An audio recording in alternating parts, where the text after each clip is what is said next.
Welcome to the channel, viewers. Dr. JW Ayoub, Theologist. Like and subscribe to help the channel. Subscribe and comment to educate me, and subscribe and share to help somebody else. The Cost of Legislative Experimentation, 2013 in particular. This is episode 3. The legislative experiment nobody consented to. Viewers and listeners, in the last episode I examined how compassion gradually became the dominant moral language surrounding legal reform. The problem was not compassion itself. The problem emerged when compassion expanded faster than the boundaries required to govern competing rights. Questions accumulated while institutions increasingly struggled to determine where one protection ended and another began. Most experiments began with consent. People understand the risks. People understand the objectives. People understand the possible consequences. But what happens when the experiment occurs inside the legal system itself? What happens when millions of citizens become participants without ever being asked? What happens when society only discovers the risks after the framework is already operating? Well, this episode examines a difficult proposition. Not whether Parliament intended harm, but whether Parliament introduced a legislative framework whose long-term consequences were never fully tested before the public was required to live inside it. Every major legislative change carries uncertainty. That is unavoidable. The question is whether sufficient consideration was given to foreseeable rights conflicts before the legal architecture was altered. Because once the amendment passed, Australians became the environment inside which the framework would be tested. Schools would test it, sport would test it, prisons would test it, refuge would test it, courts would test it, employers would test it, citizens would test it. Viewers and listeners, the nation itself became the proving ground. The public discussions surrounding the amendment focused heavily on inclusion. Less attention directed toward conflict modelling was not directed in that direction. And the central assumption appeared optimistic. That expanded protections could be absorbed into the legal system without significantly affecting existential protections.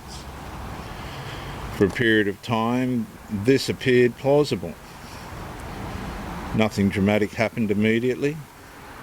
No national crisis emerged. No public emergency unfolded. And this created the impression that the reform had settled successfully. But legal systems often reveal weakness slowly.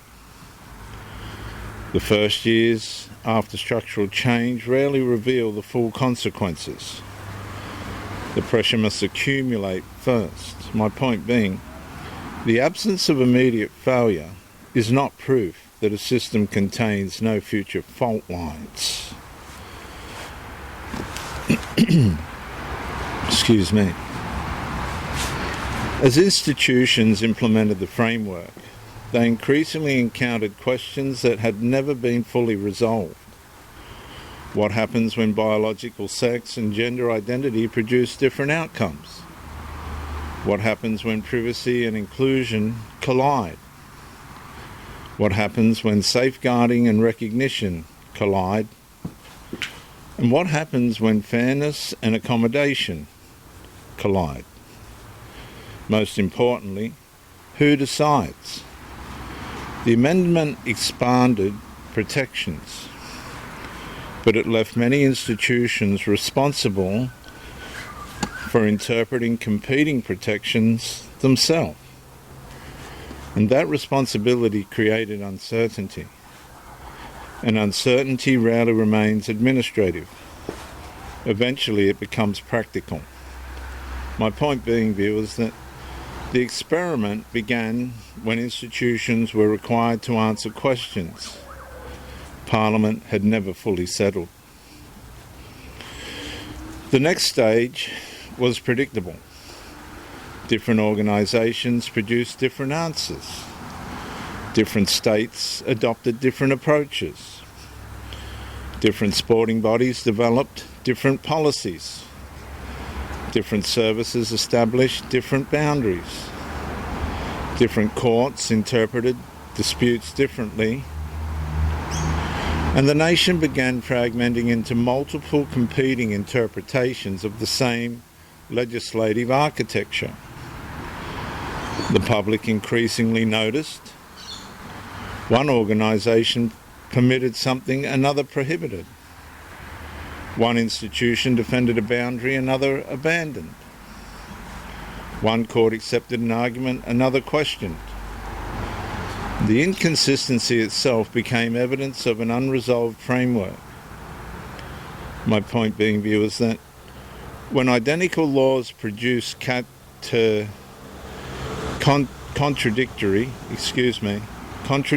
outcomes, the architecture itself begins attracting scrutiny. The deeper concern was not disagreement. Healthy societies tolerate disagreement. The deeper concern was that ordinary citizens increasingly carried the burden of resolving the disagreement. Parents, athletes, service providers, teachers, businesses, women's organisations, community groups, and many found themselves navigating questions they never expected to confront. The legal framework had moved beyond Parliament. It now lived inside daily life. And once legislation enters daily life, consequences become personal. My point being, viewers, that the experiment ceased being legislative when citizens began paying its practical costs. And this is my closing consequential statement for this episode. Parliament introduced the framework. Institutions implemented the framework, but citizens inherited the uncertainty. And what appeared in 2013 as a compassionate legislative adjustment gradually became a national test of competing rights, competing definitions, and competing expectations. And the issue was never whether the reform possessed good intentions. The issue was whether good intentions alone were sufficient preparation for the conflicts that followed. Because every experiment eventually reaches the same moment. The results begin arriving. And once the results arrive, the conversation changes from intention to consequence. I'm Dr. J.W. Ayoub, Theologist, since 1994. Like and subscribe to help me. Subscribe and comment to educate me, and subscribe and share to help somebody else. Viewers, I'll see you in the next episode, How Ambiguity Became Public Conflict.